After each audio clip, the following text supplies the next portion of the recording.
8:07 de la mañana. Gracias por esos titulares, Gerardo Gómez. Muchos otros temas por analizar respecto de lo que viene ahora, ¿no es cierto?, para el próximo oficialismo, es decir, para el mundo de Chile Vamos, republicano, y cómo se está configurando también ese mundo. ¿Por qué lo digo? Por este encuentro organizado en San Felipe, el Palomar se llama este centro de vacaciones, liderado por José Antonio Kast, en el que se está juntando con los parlamentarios del sector, un poco bajando líneas, dando directrices de lo que va a ser el gobierno que asuma el próximo 11 de marzo. Ya hay ministros haciendo gestiones, organizando sus equipos. Ha sido así Jorge Quirós en Hacienda. Ya sabemos que Claudio Alvarado, el próximo ministro del Interior, se va a reunir con Álvaro Elizalde. Lo mismo va a pasar con las voceras de gobierno, entrante y saliente. O sea, todo moviéndose. Y el próximo viernes se van a anunciar los subsecretarios. El 30 de enero. Porque el presidente electo viaja mañana sábado, viaja a su cuarto viaje, cuarto viaje gira. O gira. Claro, lo que pasa es que si vas a Argentina es gira. No va para gira, ¿cierto? Esto es gira, porque aquí va a Argentina, después fue a Ecuador. Ecuador, tiene claro, razón. Sí, fue a Perú. Hubo una escala en Perú, pero fue a Ecuador, y después a Perú. Entonces yo digo, son 3 viajes. Esto tiene más cara de gira porque son más países, a 3 países, ¿cierto? Pero lo principal va a pasar, uno se imagina, en El Salvador, donde va a tener una reunión con Nayib Bukele. Recordemos que José Antonio Kast viajó cuando era candidato, no candidato en la campaña, pero cuando estaba ya de candidato viajó a El Salvador, pero no se reunió con Nayib Bukele, se reunió con el ministro de Seguridad, a quien nosotros entrevistamos, ¿te acuerdas? Que estuvo en Chile en un encuentro organizado por la Universidad de San Sebastián. Exactamente. Bueno, y ahí no se reunió. Yo entiendo, me acuerdo, en ese momento fue deliberado que no se reuniera, no sé si no se pidió la reunión con Nayib Bukele, pero Nayib Bukele está, en el fondo, como que no quería, José Antonio Kast quería separar el gobierno de Nayib Bukele con el sistema de las cárceles, que era lo que él fue a mirar y admirar, etcétera. Pero esta vez ahora ya parece que eso se olvidó, porque sí hay reunión con Nayib Bukele. Nayib Bukele, recordemos que es en nuestro país, según los últimos estudios, es como el presidente que todos quieren tener, el más admirado en el mundo. Entonces, bueno, tiene lógica que se reúna con él. Vamos a ver qué pasa con esa fotografía. Y viaja con él el nuevo canciller. No me apareció el nombre de canciller, me apareció el nombre de la nueva ministra de Seguridad, Trina Steiner. Apareció el nombre de Jorge Quirós, ministro de Hacienda. Apareció el nombre de Jimena Rincón como ministra de Energía. Y apareció, leído también sobre el nombre de el nuevo ministro de Economía, Daniel Mas. Pero no me apareció. Me imagino que tiene que ir, porque también, ¿no es cierto?, en Panamá es un gran encuentro que tiene que ver con perspectivas económicas. Pero hasta ahora, como sectorialmente, esos son los ministros y Hacienda. Solo una cosa que quería decir respecto a Nayib Bukele.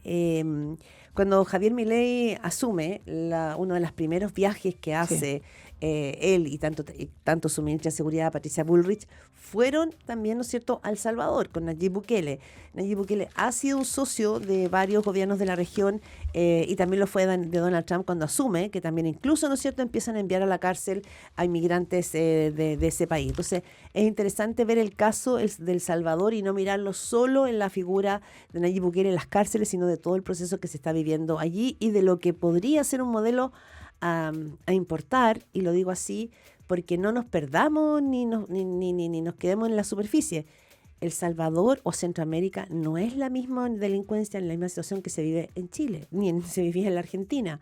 Las maras, lo que significaban esas verdaderas tribus urbanas, tenían cooptada la vida cotidiana de las personas con extorsión y asesinato y a jóvenes de una manera brutal. O sea, era un país que estaba realmente cooptado, succionado por esa banda de una peligrosidad enorme. Nosotros no estamos en ese escenario, entonces creo que hay que hacer ese punto también, y que hay informaciones que señalan que no fue solo un éxito, que aquí hubo este fue un premio de periodismo. Aquí también, ¿no es cierto?, en El Salvador hubo una coordinación con las maras. Una tregua, una negociación con las maras, en la cual los líderes de las maras salieron del Salvador a Estados Unidos, ¿no es cierto?, un acuerdo. Así que bueno, es parte de lo que vamos a estar analizando la próxima semana. Pero son 8:12 y tenemos ya nuestro entrevistado. Sí. Tenemos nuestro entrevistado ya, que hace tiempo lo queríamos conversar con él, Javier Macaya, senador de la UDI, expresidente de la UDI también. Muchísimas gracias, Constanza Santamaría y Claudia Álamo por acá. ¿Cómo le va? Hola, Connie, ¿cómo estás? Muy buenos días, como gusto saludarlas. Gracias. ¿Qué tal? ¿Cómo está, senador? Bueno, bien, todos llevamos. Ya, queremos primero partir preguntándole su mirada acerca de lo que ocurrió esta semana, digamos, la designación de este nuevo gabinete, donde una de las características evidentes es que prima la independencia y que no significa que no haya una mirada política ni una ideología detrás de una mirada ideológica, ¿cierto? Pero sí la presencia de los partidos queda más bien disminuida. En el caso de su partido, la UDI solo tiene un representante, igual que todo el resto de los partidos. Incluso esos partidos que, no quiero que suene despectivo, pero que quedaron desaparecidos o podrían desaparecer después de la elección, tienen también un representante, igual que la UDI, igual que Renovación Nacional. ¿Les afecta? ¿Encuentran que los representa? O digamos, hay algún resquemor con esta designación?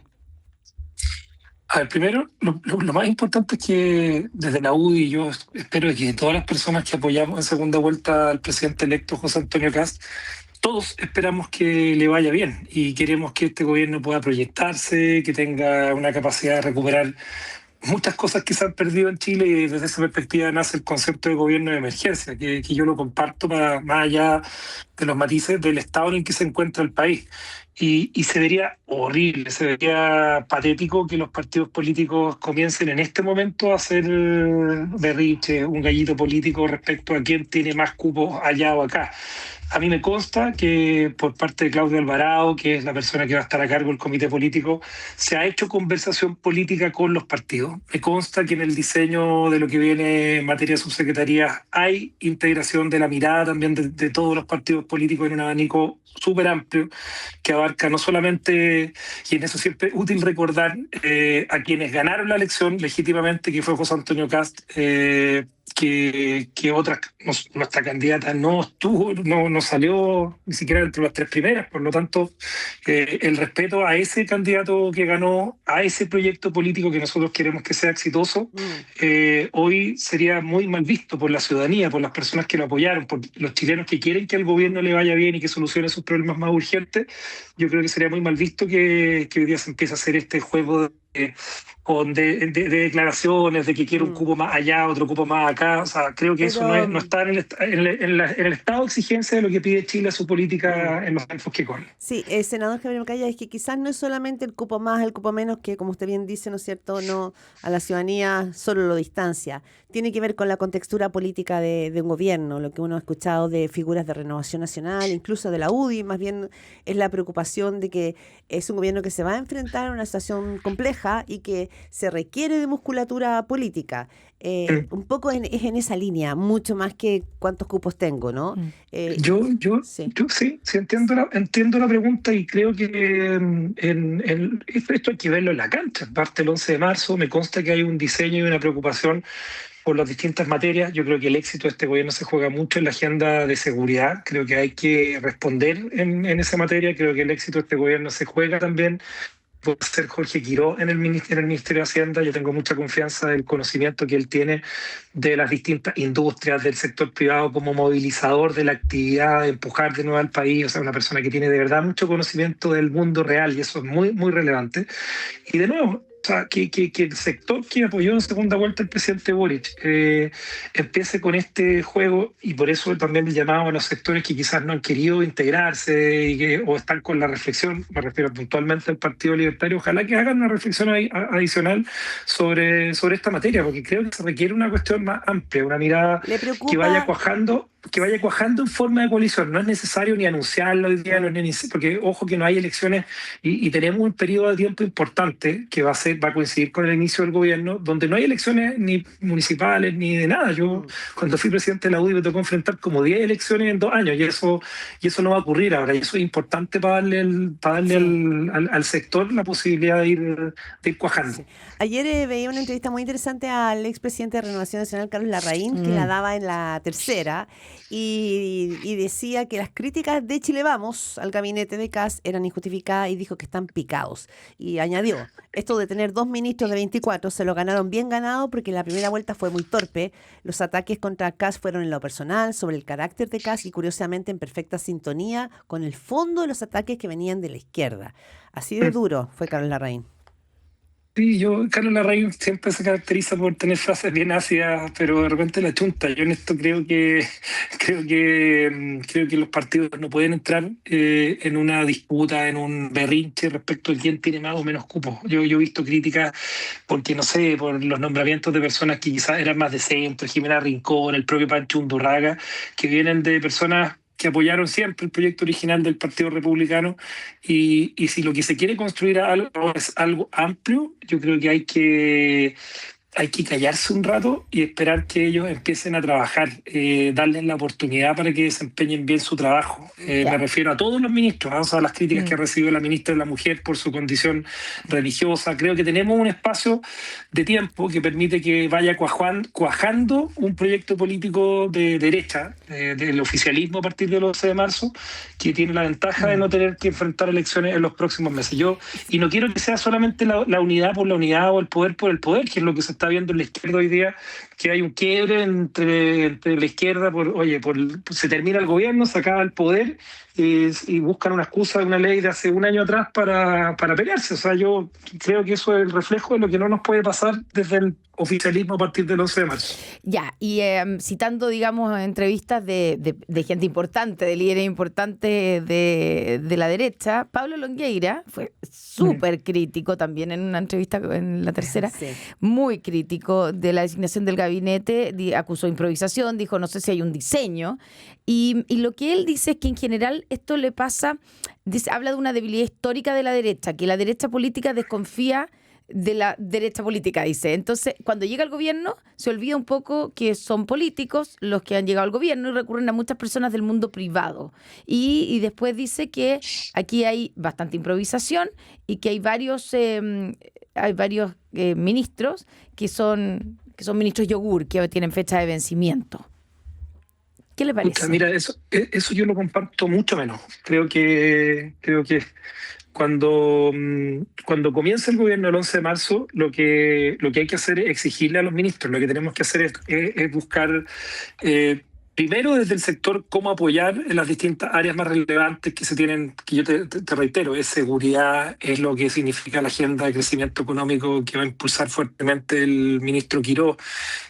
Pero estar anticipadamente, o sea, imagínate que ni siquiera han empezado, ni siquiera han proyectado lo que viene, y sus críticas son por, un par de cosas del pasado, o se le busca una cuestión a la ministra de la Mujer. O sea, dejemos que los ministros puedan entrar a la cancha, dejemos que desarrollen el proyecto. Yo, desde mi perspectiva, siendo una persona que mi candidata presidencial era Evelyn Matei, que no estuvo ni siquiera entre los 3 primeros lugares, yo voy a apoyar para que a este gobierno le vaya bien. Me interesa. Sí. Sé que va a ser muy difícil, sé que se vienen tiempos duros, estoy convencido que vamos a tener una oposición muy, muy, muy difícil, pero para que lo que se está construyendo se proyecte, no solamente en 4 años y que se le entregue la posta nuevamente y vaya la silla musical cada 4 años entrando entre la derecha y la izquierda, tenemos que ser un poquito más generosos, y si ni siquiera ha empezado el gobierno, están haciéndole crítica antes diciendo que tiene fecha de vencimiento. Me parece que los gobiernos siempre tienen rotación de ministros, y eso es parte. Sí. Y a mí me parece que si un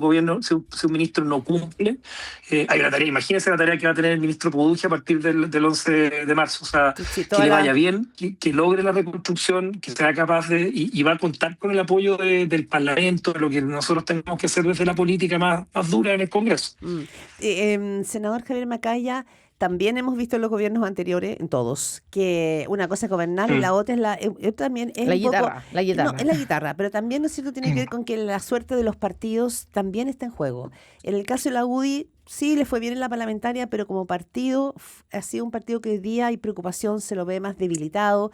El Partido Republicano ha absorbido probablemente, ¿no es cierto?, muchos de esos principios o de esa energía. Usted fue presidente de la UDI, es militante, además activo. ¿Le preocupa? ¿La UDI tiene que reforzar su identidad como partido político, a su juicio? Sí, yo creo que nosotros en los últimos años tuvimos estuvimos bajo fuego en distintas oportunidades y por distintas razones, y así todo hemos sido capaces de constituirnos y somos en la actualidad la segunda fuerza política en materia municipal en Chile. En el Parlamento también somos la segunda fuerza política en materia de diputados. Pero ya no son lo que eran. No, pero es que, a ver, sí, son más partidos políticos, tenemos un sistema político fragmentado y claro, cuando habían dos partidos políticos, tener 40 diputados no era tanta maravilla. Hoy día, oye, tener 19 diputados, porque subimos un diputado con la elección del diputado Felipe Donoso en la región del Maule, estos días, está viendo ahí en el Tricel, pero entendemos que así va a ser. Yo, fíjate que creo que tenemos una densidad política suficiente para pararnos con nuestra identidad, con la defensa de nuestras convicciones, en el mundo popular, eso no lo podemos perder. De hecho, yo he visto muy fuerte ahora a mi diputada Marilén Pérez, al diputado Sergio Bobadilla, a los alcaldes de la región del Biobío, al intendente Sergio Yacaman. Te estoy hablando de puras autoridades de la UDI que están trabajando en el mundo popular, con los pies en el barro, con la cara llena de cenizas, porque están trabajando para el tema de los incendios. Y eso es la UDI. Yo estoy súper contento y creo que obviamente el tamaño no es el mismo, pero tenemos que proyectarnos. Fuimos víctimas de los ataques de la derecha cobarde, uno llegaba a un acuerdo en materia de pensiones y teníamos, frentes comunicacionales. Pero eso por fue el cierto, Partido Republicano. Sí. Y la historia se va escribiendo en función también de las cosas que pasan. Yo estoy muy, muy convencido de que lo que hicimos en materia de la reforma previsional fue positivo para Chile. Si lo tuviera que hacer 10 veces de nuevo, lo haría, porque creo que va a ser un hito importante no solamente para las pensiones de los chilenos, va a ser importante para la estabilidad económica, para lo que significa el mercado de capitales. ¿No ve retrocesos, senador, no ve retrocesos posibles ahí? ¿En esa materia? Sí. No lo creo, fíjate, porque no creo que hayan votos en el Parlamento y me da la impresión de que a medida que pasa el tiempo se va sentando que fue una buena reforma y que, fíjate que a pesar de que puede significar no es lo que ha dicho, o sea, y eso no lo ha aceptado nunca el presidente electo ni, digamos, el Partido Republicano, que insisten en que era un mal acuerdo y que fue una mala reforma.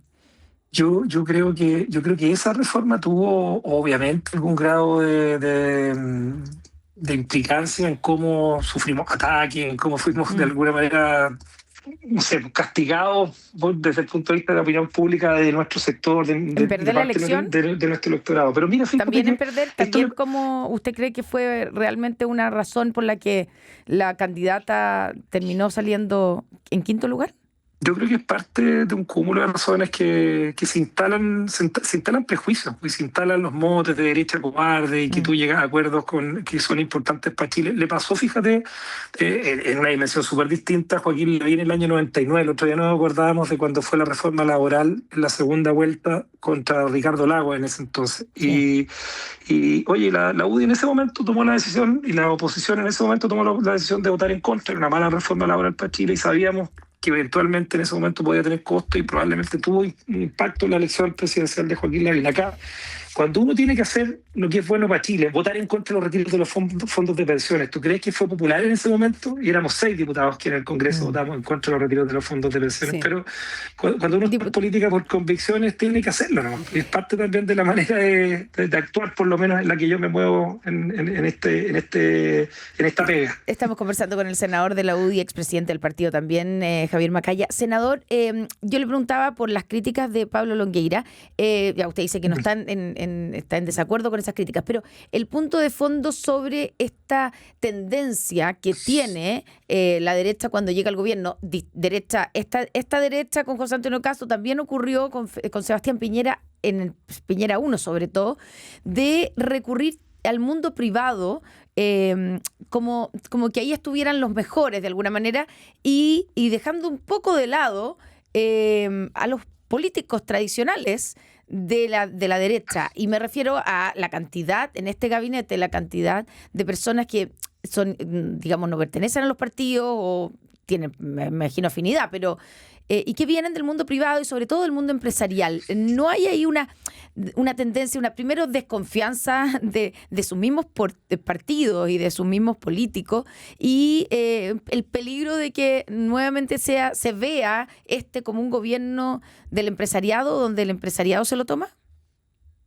A ver, yo discrepo de ese análisis por dos cosas. Primero, por lo que te decía antes, que me consta que se está haciendo un esfuerzo por conversar con los partidos políticos. Me consta que, no sé, es cosa de mirar a Claudio Alvarado, el rol de articulador del jefe del comité político, lo que va a hacer en Sí, pero materia es uno. legislativa. No, o Bueno, sea, está cuando tú José miras García Ruminó también. José García Ruminó, o sea, el ministro de Obras Públicas, que es una persona, oye, fue intendente en el pasado, una persona que fue constituyente, Martín Arrau, o sea, yo discrepo de ese diagnóstico de que cuando una persona viene, por ejemplo, como la futura ministra de Educación, María Paz Arzola, que lleva años vinculada a los temas de estudio, de opinión, del tema de todo lo que significa un centro de estudio de opinión pública y de estudios públicos, como el caso de Libertad y Desarrollo. O sea, yo discrepo primero por eso, porque además creo que hay densidad política. Déjeme nombrarle, porque usted está nombrando, nombra algunos, pero le voy a nombrar Francisco Pérez Maquena, el mismo Fernando Barros, Daniel Mas. Sí. O sea, solo por nombrarle algunos. O sea, me acabas de nombrar personas que tienen participación, han tenido participación relevante del mundo privado, en el mundo gremial, o sea, con construcción de políticas públicas y en la interacción, obviamente, con el mundo público desde el sector privado. Y ahí está la segunda razón por la que yo discrepo del análisis. Creo que desde la derecha, que somos el sector que no es el Estado como el movilizador de la actividad económica, de que es lo que mueve los países, sino que creemos que es el sector privado el que lo hace, pues nos pasaríamos si tuviéramos solamente políticos, a personas que vengan del mundo académico, del mundo político, o sea, significa que no somos muy consecuentes con lo que siempre hemos declarado respecto a que es el sector privado el movilizador de los países. Y acá hay una mezcla de personas con amplia experiencia en el mundo privado, gremial, como los mismos que tú me mencionas, son personas que participan del mundo de la opinión pública, tanto Pérez Maquena como Fernando Barros son eximios columnistas en diarios, yo lo he visto participando en el mundo gremial. No comparto y particularmente que con la existencia de personas como Claudio Alvarado que van a ser articuladores y que están haciendo ese trabajo, que además es un sector que tiene que creer en el sector privado como movilizador de los países. Sí, senadores, Javier Macaya, nos queda un minuto, yo sé que el tema es muy complejo, pero la ley de inteligencia, o sea, si este es un gobierno de emergencia que tiene que poner el foco en seguridad, me imagino que una ley de emergencia que lleva más de 7 años en trámite, porque ese es el nivel de tiempo que lleva, ahí fue aprobada, fue despachada en la comisión mixta a la que usted pertenece, pero ¿qué importancia tiene esta ley de inteligencia y qué es lo que no le debería faltar para que responda, digamos, y pueda servirle al concepto de gobierno de emergencia? Bueno, primero es clave, porque yo en esto era el presidente de la comisión mixta y tomamos un proyecto gracias al senador Piu, quiero hacer la mención, y gracias al ministro Elizalde hicimos un acuerdo súper amplio. Despejamos fantasmas. La inteligencia en Chile tenía mala publicidad, o sea, por historia, por situaciones del pasado. La izquierda no le tiene mucho cariño al concepto en general y fuimos capaces de derribar muchos muros. Pero la ministra Toá sacó varias leyes, ¿no?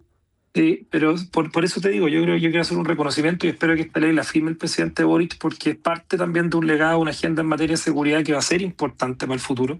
Y esto yo lo considero clave porque es anticipatorio, ¿no? O sea, generalmente la respuesta al tema delictual, de crimen organizado, muchas veces de parte de los que somos legisladores oye, aumentemos las penas, exijamos más cárcel. Esto es anticipatorio, esto es ponerse a la altura de lo que hacen las democracias más desarrolladas, de decir, bueno, vamos a tener agentes encubiertos, vamos a tener la capacidad de infiltrarnos en organizaciones criminales, vamos a tener una agencia que va a tener la entidad que hoy día no tiene la Agencia Nacional de Inteligencia, la ANI, para anticiparse, para actuar. Y por eso lo que se hizo en la Comisión de Inteligencia en los últimos meses, en la Comisión de Defensa, en la Comisión Mixta, es muy importante. Por eso valorar el trabajo que se hizo transversalmente, desde el Partido Republicano con el diputado Sánchez hasta el Partido Comunista con la diputada Carmen Hertz, y me tocó articularlo como presidente de esa comisión y estoy muy, muy contento porque creo que esto va a ser importante para tener una herramienta más. No basta con decir, oye, aumentemos las penas, construyamos más cárceles, porque eso después, esto es anticiparse y es muy importante para lo que podamos hacer en esta materia. Vamos a ver, porque a veces se celebran y después las leyes se cuestionan. Pero yo creo que esto va a ser una buena ley y probablemente no va a estar exenta de dificultad en su implementación. Hay que ponerle plata. Cuando tú me preguntaste qué le va a faltar, hay que ponerle plata porque esto necesita recursos y tecnología y